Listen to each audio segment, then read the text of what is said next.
Okay, welcome everyone. My name is Jeff Supplewit, and I'm past president of Yad Ezra. And I had the privilege of being the president when the whole idea of having a kosher food pantry in Warsaw was presented to us by Roz Cooperman and Rabbi Shudrick. And just by way of introduction, let me say that Rabbi Michael Shudrick is the chief rabbi of Poland. He was born and raised in New York City, Smicha, which is ordination from the Jewish Theological Seminary and Yeshiva University. So he's a double rabbi. He moved to Warsaw in 1992 and has worked for the Polish Jewish community since then. Now that's all the stuff you could get off Wikipedia. So now let me tell you the other stuff that we happen to have some insight in. So we were introduced to Rabbi Shudrick in July, I believe, even earlier for Leah's case of 2018. And he heard from Roz about this little food pantry in Berkeley, Michigan called Yad Ezra. And his immediate reaction was, I want to do that. So, and when we heard he wanted to do that, our immediate reaction was, we want to do that. So from that discussion, we moved quickly and established a small kosher food pantry in a synagogue in Warsaw. And Yad Ezra's role is we've helped with funding and with some technical assistance, and hopefully with some inspiration. And of course, they've provided us with way more inspiration than we've provided them, and that's sort of the nature of doing good deeds. From the very first conversation, Rabbi Shudrick was stated the goal of having this pantry serve the righteous Gentiles that need assistance remaining in Warsaw. The righteous Gentiles have been recognized by Yad Vashem in Yerushalayim. I believe there were 7,000 or so in Poland. And we're fortunate that we have relationships with these people. The rabbi believed that this was a moral imperative of Jewish life in Poland and by extension Jewish life in the rest of the world. So thank you so much, Jeff, and thank you, Leah, and thank you, everybody. I saw all these wonderful faces. Just a very quick story about, so I can't help it, I have to tell a quick story about Zoom. But we never had a kosher food pantry. And so when I heard about it from Roz and then I met Leah, it was amazing. I said, wow, we have to do this. It's exactly the way Jeff described it. And I have to say that, of course, never having in mind when we started a year and something ago that, 6 months or so after we started, we're going to have a pandemic. And all of a sudden, there were people who were gainfully employed who never in their lives thought they would have to be helped by a food pantry, that they started to have that need. So I am especially grateful to Yad Ezra because we've been able to help that many more people now in a time when it really is tough. Obviously, the righteous Gentiles, the righteous among the nations, are simply the best people you can meet ever in the world. They're simply doing things that, no one else did. Amazing. For the most important speaker, I'd like to turn it over to Anna Bando, who is herself a righteous, but also very important. We have here in Poland an organization of the righteous Gentiles that they, after receiving the award from Yad Vashem, they organized themselves already years ago. And Pani Anna is the president of that organization. So both herself a righteous and also the president of the Righteous Society. And as I said, the woman whispering in her ear, translating, is Joanna Bach, who is a daughter of a righteous. Witam bardzo serdecznie wszystkich. Anna would like to extend best wishes for Rosh Hashanah. We are honored, and Anna especially, is that you have decided to invite Anna right before this very important holiday. So before Anna will share her story with you, she would like to thank everyone who makes those packages for the righteous possible. It is extremely important and very, very valuable for the righteous to know that there are people of such wonderful heart who remember about the righteous. And especially we thank Anna and all the righteous thank Rabbi Michael Shudrich, who is involving volunteers and people's time and commitment to prepare the packages and distribute. And especially during COVID-19, it is especially important for the righteous and very meaningful for them to know that they have not been forgotten. On behalf of all righteous, thank you so very much for your donations, for making those packages possible. But also what Anna would like to stress is the card, which Rabbi mentioned, is of great importance to the righteous. And especially, Anna said, there is one sentence that states, we are together for the righteous who are of failing health, and especially right now during the lockdown, during the pandemic. It is very important to receive this verbal message of the fact that the Jewish community is supporting the righteous. During the war, Anna, her mother, and her grandmother lived one of the most beautiful boroughs in Warsaw, Żoliborz. And they lived in a multi-family building. There were 12 units to one floor. So if you can imagine, if you have multi-story building with so many units, a lot of people can know what you're doing, or a lot of people are aware what is happening around. And during the war, Anna's mother was keeping, one of her responsibilities was keeping records of residents living in different parts of Warsaw. And among them, among those areas, was also the Warsaw Ghetto. Anna's mother would take her from time to time to the ghetto, and Anna would smuggle in loaves of bread or beet marmalade in her school briefcase. And one day her mother told Anna that she will have to, they will go to the ghetto the next day, and her role, her responsibility will be to take out a Jewish girl outside of the ghetto.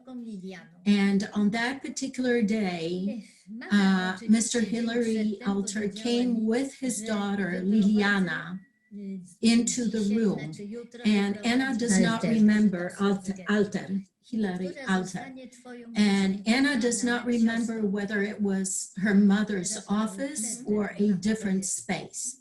The loaves of bread and beet marmalade that Anna would smuggle into the ghetto would be then given by her mom to a very poor Jewish family. It was either winter of 1941 or early winter, like January. It was winter, either the end of 1941 or beginning of 1942. And Lila came in, she wore a bright green winter coat. And Anna's mother thought that it was not a good idea for her to have this bright green color because it could draw attention. And that's why the girls swapped their coats. Anna gave Lila her navy blue winter coat, and Lila wore, Anna wore bright green winter coat, and Lila wore navy blue. And this was the navy blue coat, winter coat and beret were part of the school uniform where Anna attended, that Anna attended.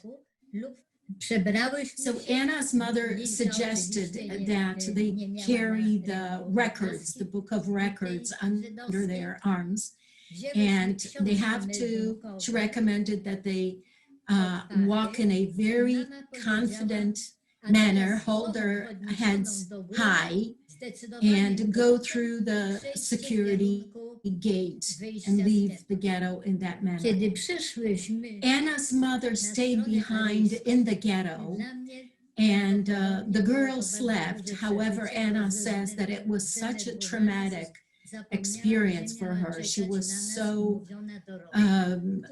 worried whether they will be able to do it, that when they left the ghetto area and when they were already on the Aryan side, she said that she was so nervous and so worried that she actually forgot where the horse-drawn carriage was waiting for them. So she did not know which direction they should go to get home. So they were able to find it, and they went to Jolibosch, to this borough where they lived, and her grandmother was already waiting with supper for the girls, ready for the girls. Anna says that she never really found out how her mother left the ghetto the next day, simply because the girls took the passes for them to be able to leave the area of the ghetto. And she said that till this day, she does not know how her mother was able to leave the ghetto. Liliana became so-called cousin of Anna, but Anna actually prefers to say that Liliana became her sister simply because Anna is an only child and she always wanted to have a sibling. And Anna's mother was able to have counterfeit documents for Liliana, and her last name was Anna's mother maiden. So her first name was Krysia Wójcik. I od tego dnia zaczęło się nasze nowe życie. So Anna's mother worked all day, and Anna was taking care of Lila, and one of the parts of her memory is how Lila would always want to look out of the window. And of course it was very dangerous because anyone could see the lace curtain moving and somebody peeking out of the window. So Anna said that she asked Liliana several times not to do it, not to look through the window, but it was very difficult, very, very difficult. So both girls were in middle school then, and at that during the war, middle school Polish children could not attend middle school, so they had clandestine lessons, and sometimes those lessons were at Anna's apartment. And sometimes Liliana participated in those lessons. Sometimes she would stay in the other room if the situation did not seem safe. And during this, up to 1943, the situation was fairly, Anna stresses, fairly safe. However, they had a very special hiding place for Liliana. There was a cabinet under a windowsill, and if there were situations, twice there were such situations where Liliana had to hide inside this cabinet. And in order for her to do it, the family had to remove the back side of the cabinet to make more room for Liliana. And that happened twice. Były takie dwa bardzo przerażające nas momenty. So there were two traumatic, very traumatic experiences during curfew. So if anyone was on the street, people knew that these were German troops or Germans. And twice, Anna recalls this story, what happened twice was either a German woman or a Volksdeutsch lived underneath them in the same building. So they lived on the third floor and this woman lived on the second floor. And so when curfew began and they heard shoes on the stairs, they knew that these had to be Germans. And basically it was extremely difficult, extremely traumatic for them.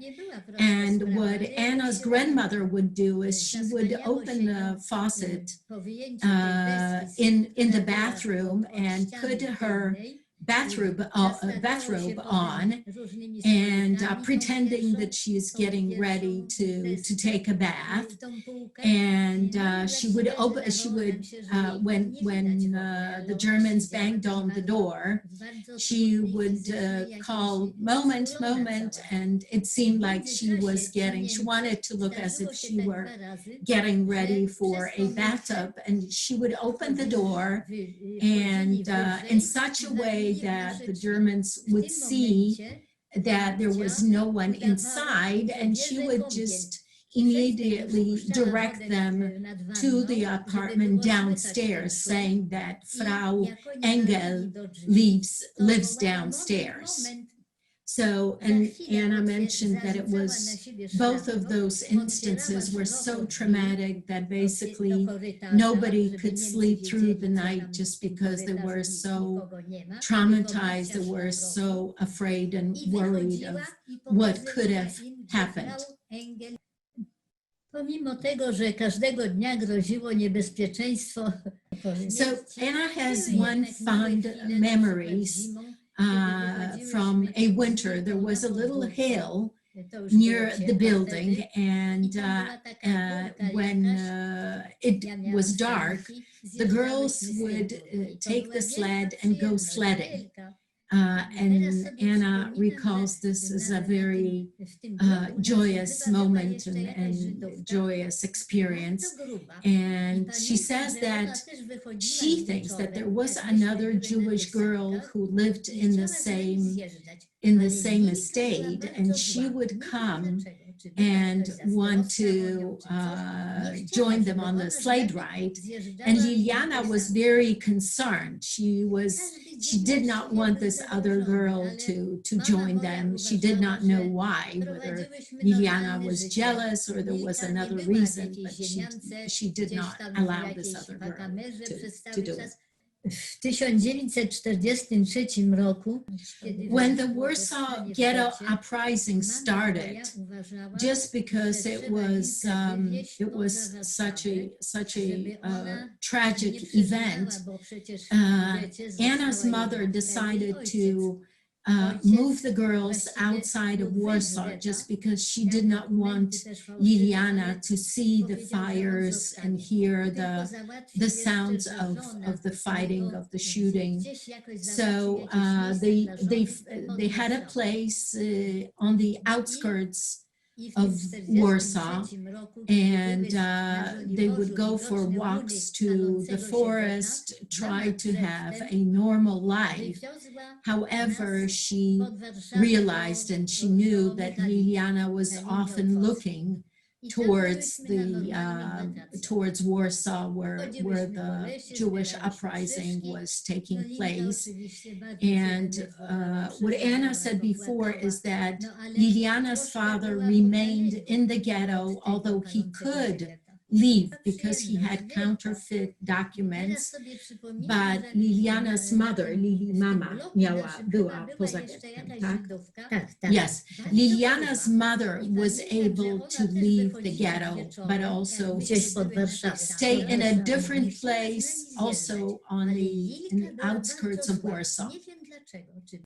Któregoś dnia ktoś przyniósł nam wiadomość. One of the most tragic time was when somebody recognized Lila's mother as a Jewish person, and she was shot and killed in the street, on the street where she was. And they do not know, like, where exactly is the place or the borough where she was hiding, and they were never able to find that place.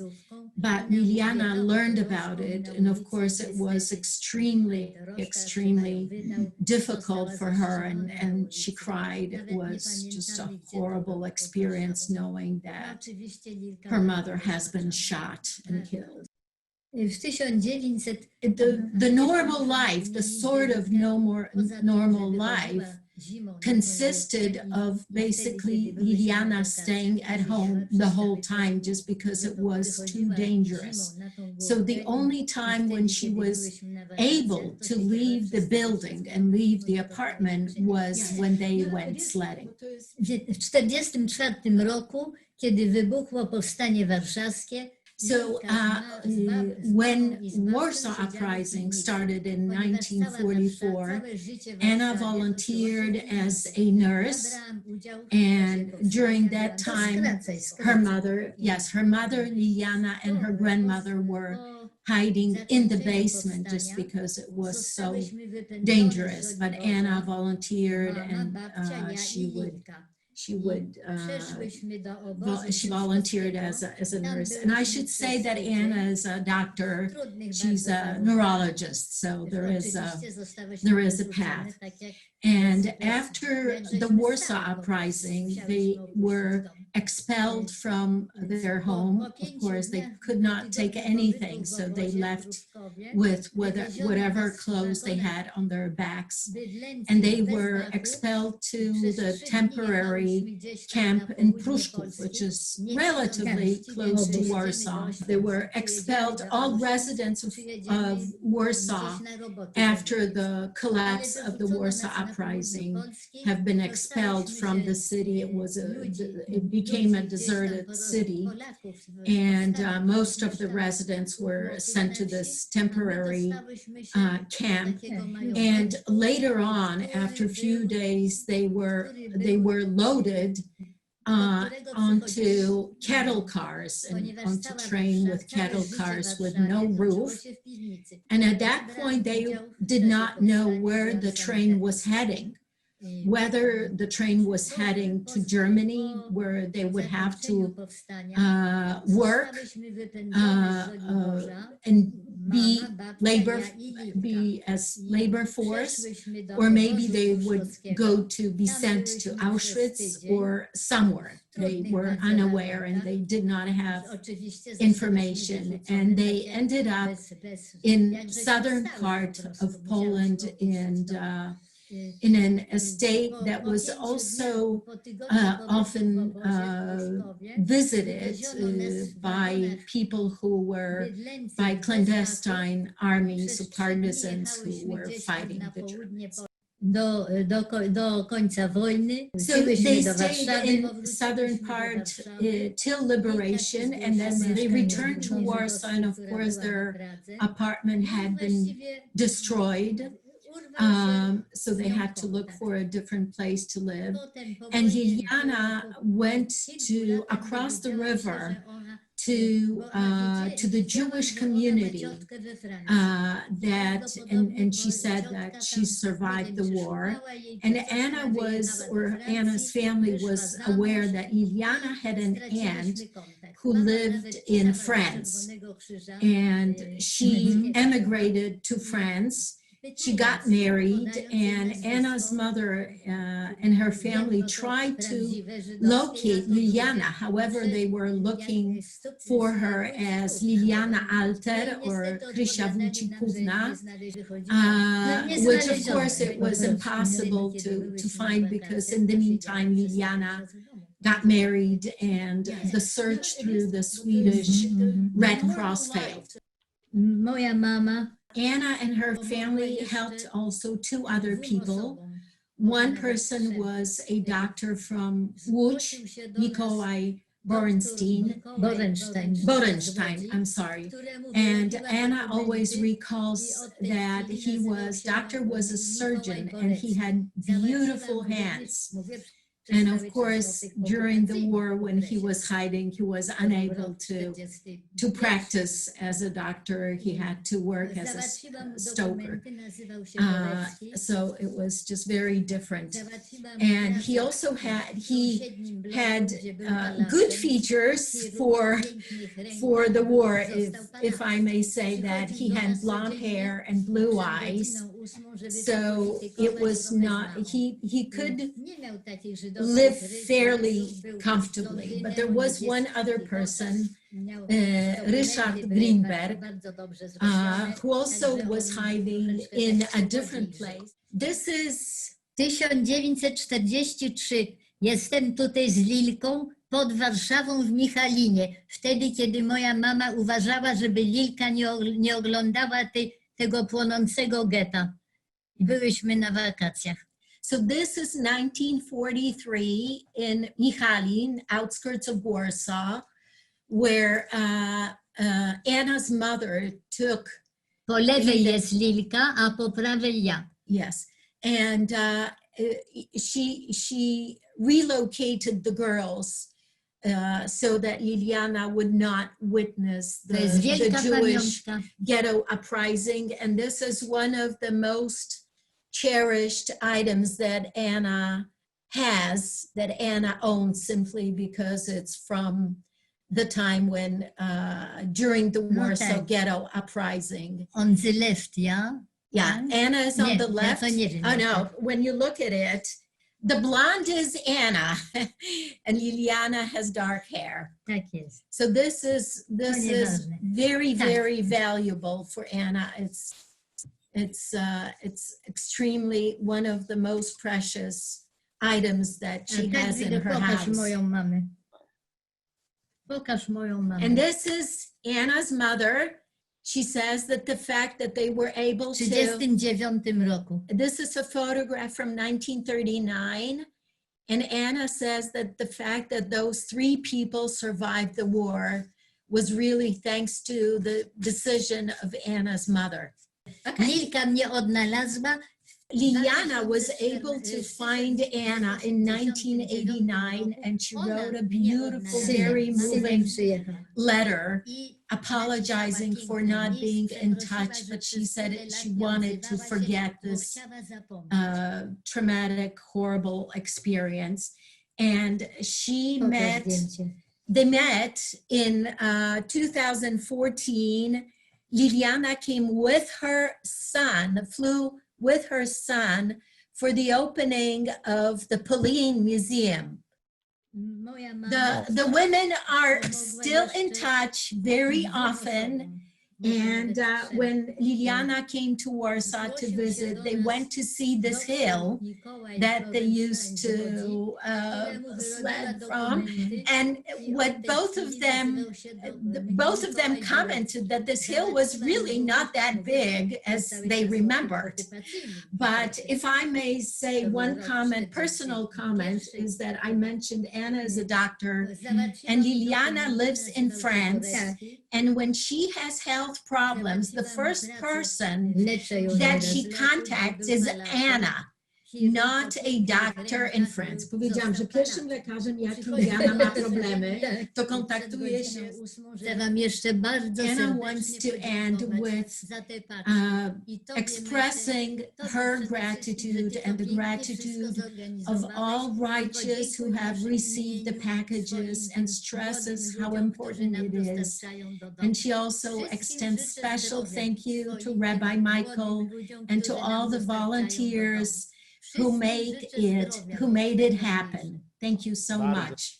Thank you. Well, that was a very inspiring story. I remember so much of it from when we were over there, and I'm still choked up hearing it a second time. And I know as we move into the holidays, the story of righteousness should inspire us all to for a year of good deeds and loving kindness. We're still raising funds for the pantry in Poland. We still have a little bit to go on our commitment, and we would certainly appreciate any contributions made through Yad Ezra on our website, or contact Leah, or contact myself.